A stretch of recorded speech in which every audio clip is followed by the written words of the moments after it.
Todos con 30 seguidores ya piden una cuenta en Patreon. ¿Ya están grabando esto? No, cuidado. Sí. ¡Ay! Lo de Patreon no vayan a ponerlo allí, cuidado. Sale para el 28. ¿Esto qué dice?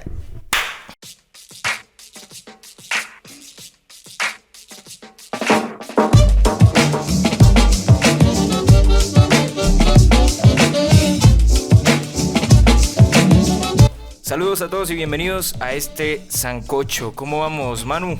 Pasando unos días deliciosos, aprovechando el clima de estos inicios de enero. Bueno, que han estado sabrosos. Muy importantes porque buena parte del país los aprovecha para celebrar.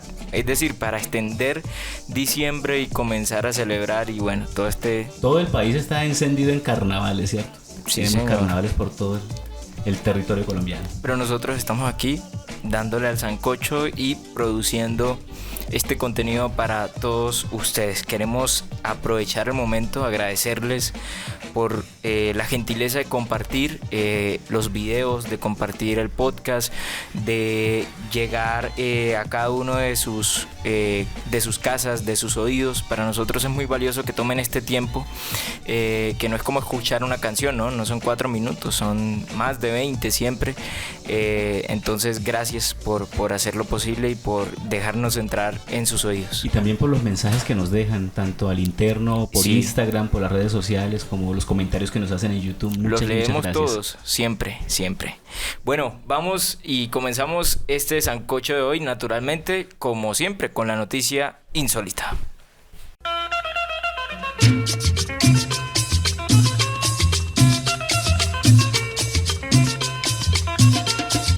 En la posesión del alcalde de Finlandia, Quindío, estuvo un invitado especial, la mascota del nuevo alcalde.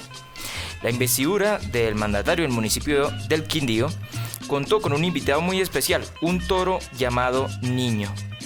En un inusual evento, un toro cebú de 750 kilogramos fue el centro de atención durante la ceremonia de investidura del nuevo alcalde de Finlandia, Duvernay Pareja Giraldo.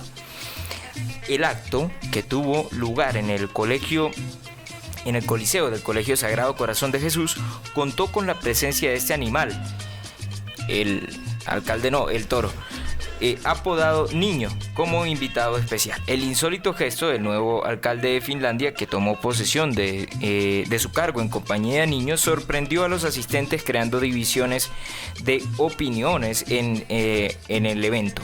Duvernay Pareja Giraldo explicó la razón detrás de esta decisión, alegando que el propósito era compartir con mi mejor amigo uno de mis mejores momentos de la vida y despertar entre el público el amor por los animales, mostrando así un mensaje en favor del bienestar animal y los lazos de amistad entre humanos y animales. Bueno, bastante teatral, ¿no? Mientras leías la noticia pensaba en Incitatus, el caballo cónsul de Calígula, que tenía un establo de mármol y marfil y tenía título de noble, ¿no? Era cónsul.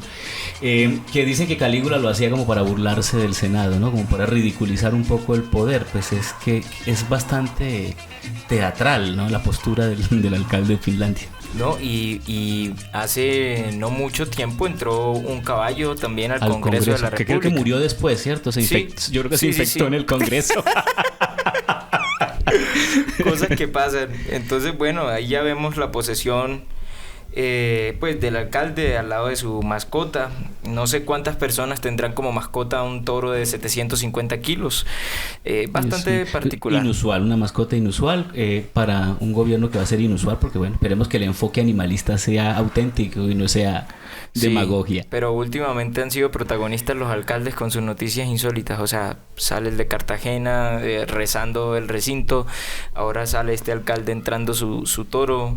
Estas excentricidades surgirían en hace 20 años atrás, tal vez, ¿no es cierto? No, esta es una democracia mediatizada. Sí. Y ese aire, ese espíritu de protagonismo es propio de la necesidad de sobresalir y de hacerlo creo que deberíamos de lo que sea. dedicar luego un programa a eso. Sí. Sí, la pantomima de ese sistema democrático, sí. Vale. Bueno, volveremos entonces sobre este asunto, pero hoy vamos a hablar de un tema muy especial. Mi primer día de clase. ¿Qué significa asistir al claustro, tomar por primera vez el pupitre, enfrentarse a esa selva nueva de estudiantes, de gente?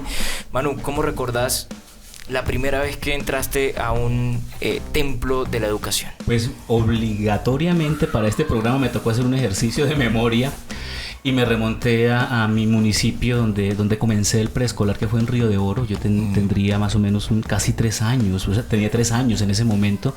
Mi papá y mi mamá pues creo que en un acto apresurado me introdujeron muy rápido a los 3 años, me llevaron al preescolar.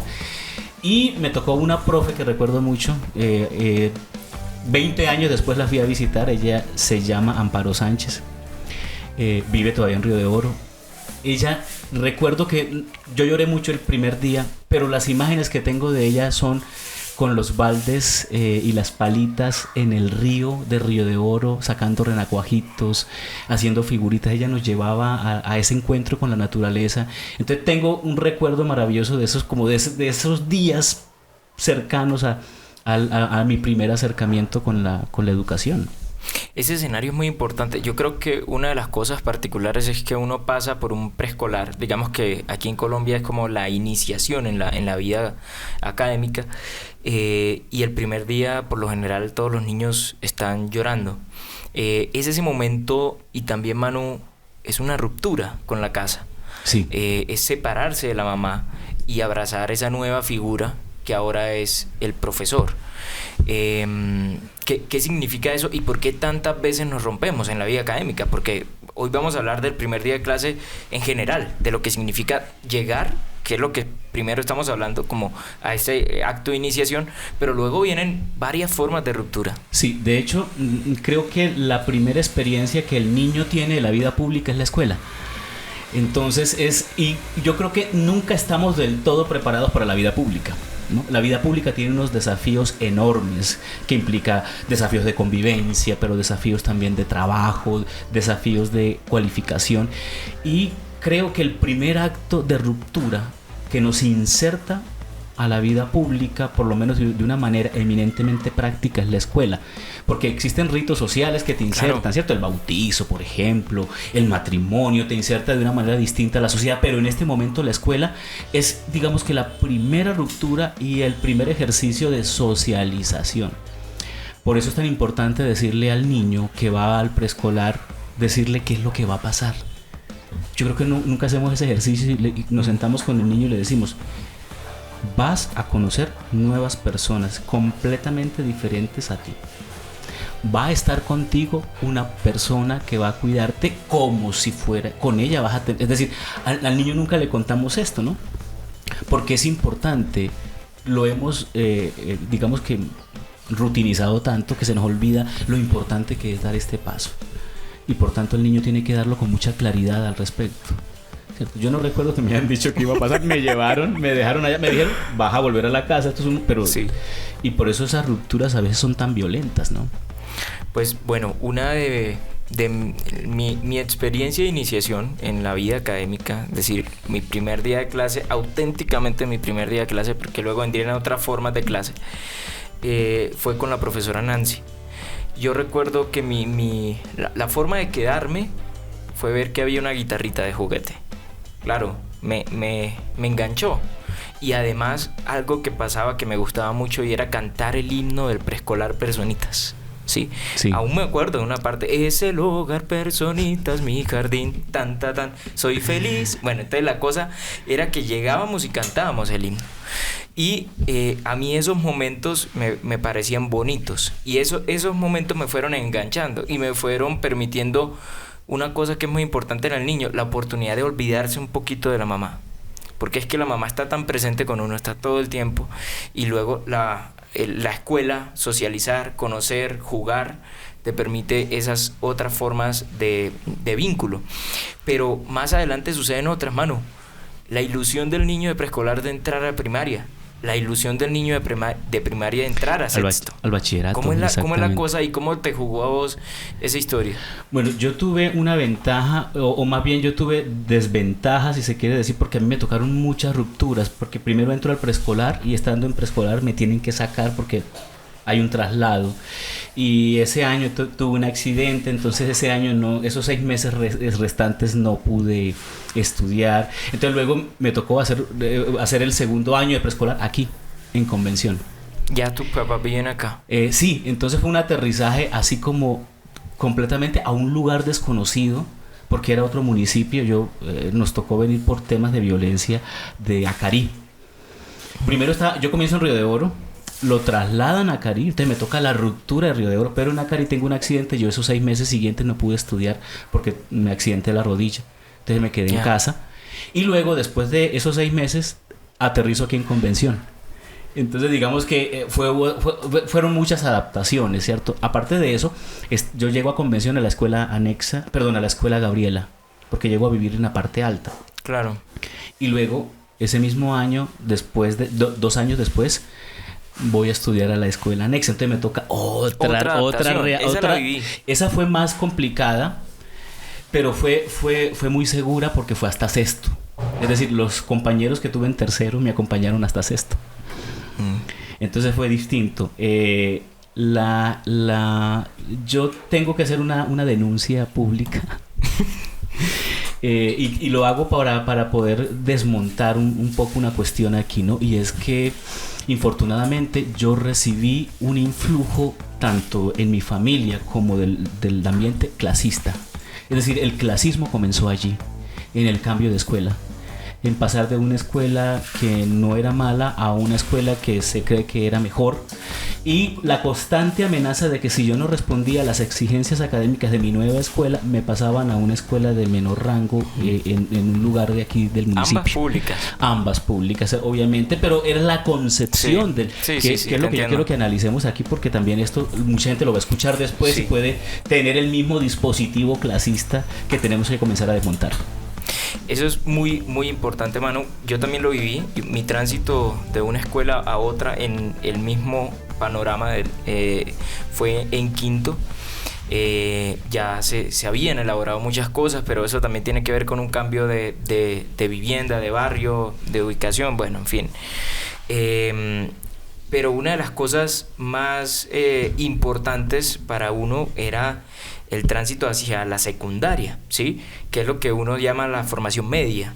Entonces, en sexto era diferente, porque a mí me pasaba, digamos, no sé si aún funciona igual, pero había una profe que lo llevaba uno de primero hasta quinto, de hecho, te iba dando toda la formación y estaba ahí siempre, pero cuando entrabas a sexto, venían los profes por asignatura.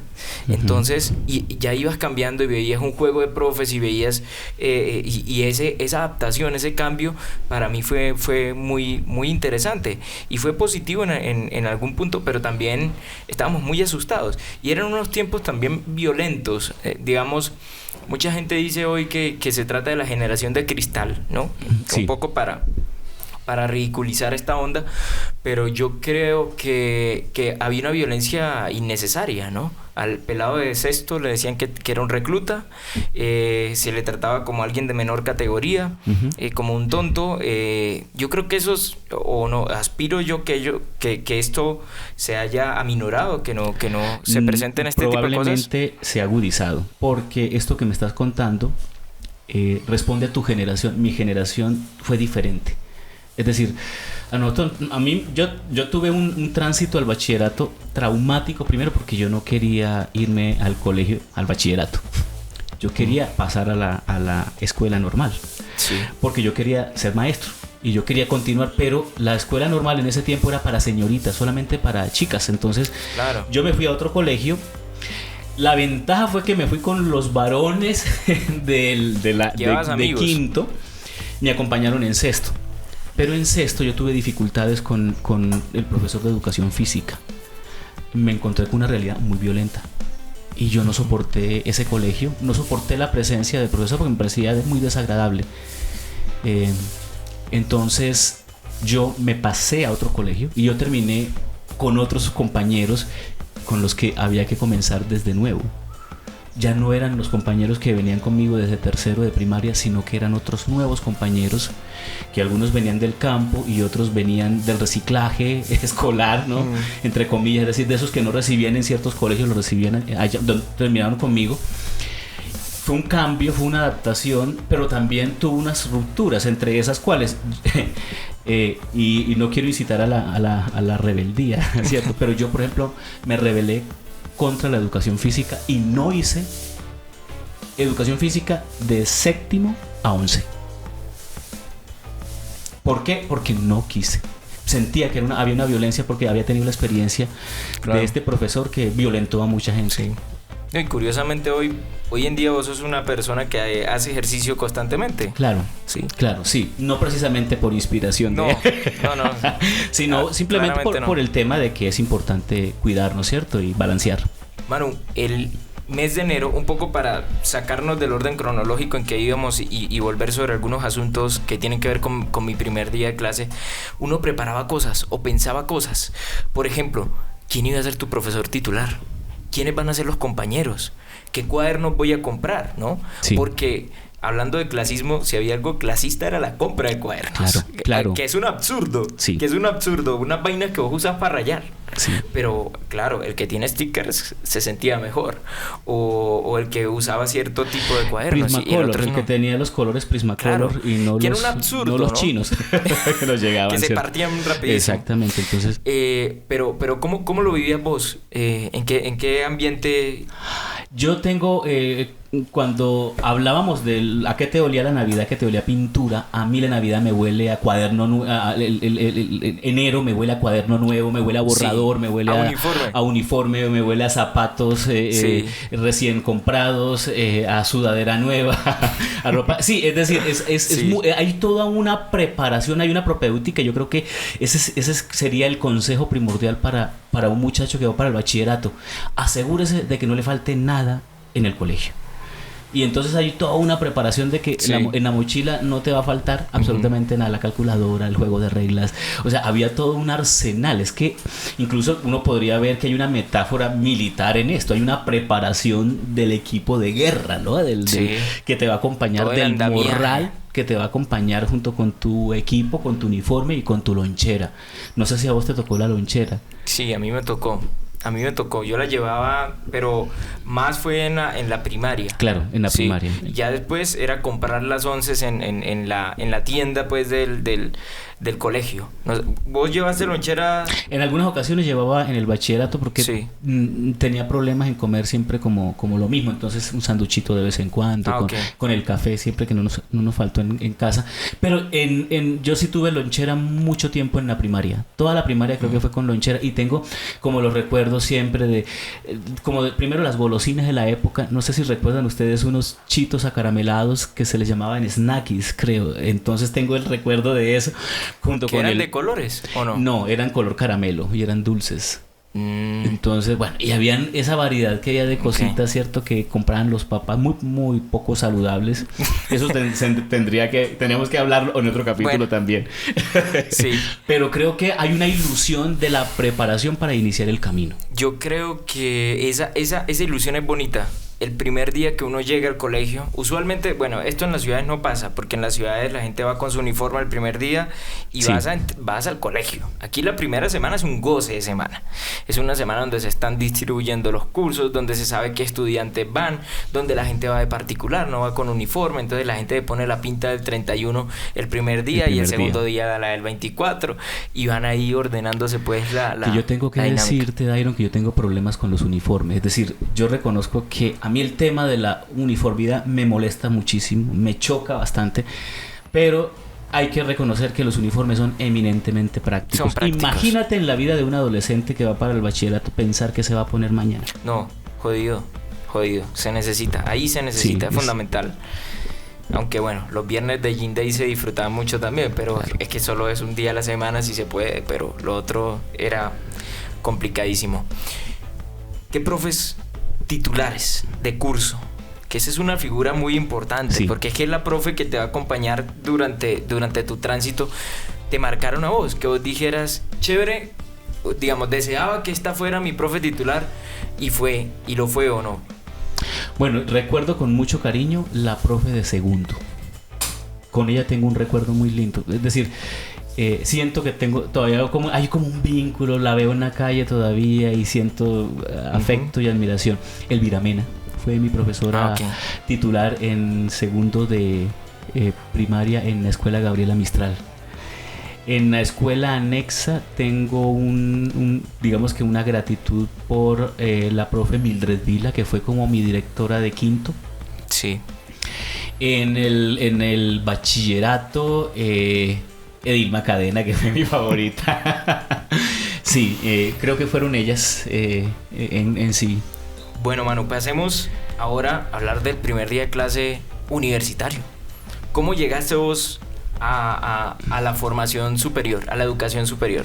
Y luego te cuento mi experiencia un poco. Bueno, es que digamos que yo no puedo hablar directamente de la universidad porque yo creo que he tenido como todos los niveles de la educación. Después del bachillerato tuve educación técnica, porque yo tengo formación técnica. Entonces,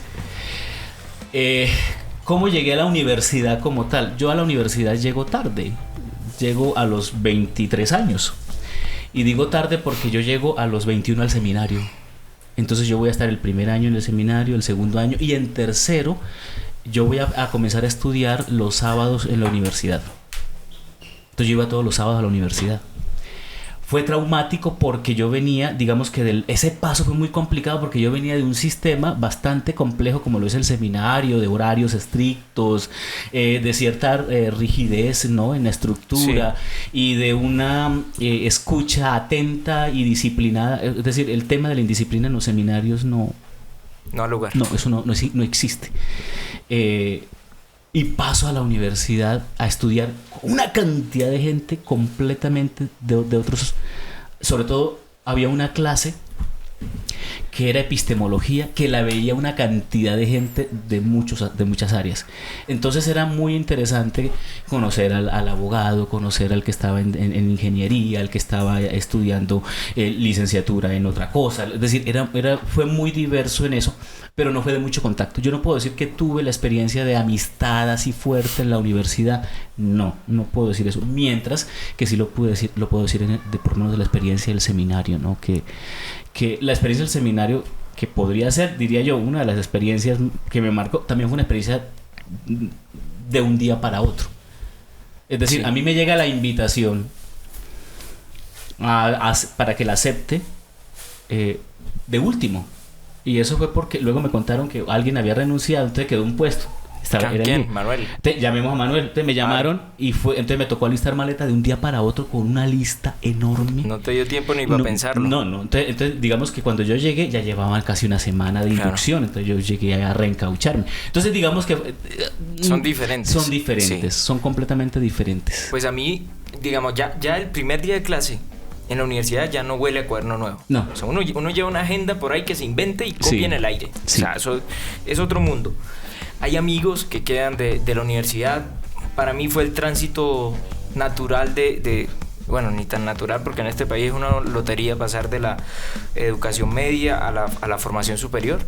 Entré a la universidad, lo mismo, el plano de ser primíparo, de entrar al primer semestre, de ubicarse en la universidad, una universidad que afortunadamente hoy es muy distinta a la que yo viví, que era mucho más austera, más sencilla y con menos infraestructura tal vez,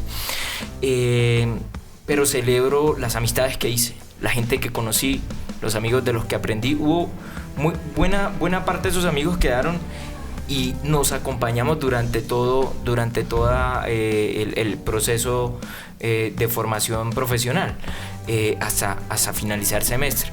Mi experiencia con los posgrados ha sido distinta. Digamos, a mí me tocó la especialización, por ejemplo, en pandemia, y eso creo que digamos cambió el engranaje de lo que sucede con la formación, que es la continuidad, claro, que es la amistad que se elabora y lo que se aprende en campo. Y ahora con la maestría lo que me ha pasado es que mi primer día de clase, que fue también enfrentarme a muchas cosas, que fue una ciudad nueva, una vida nueva, una universidad nueva, toda mi vida se renovó.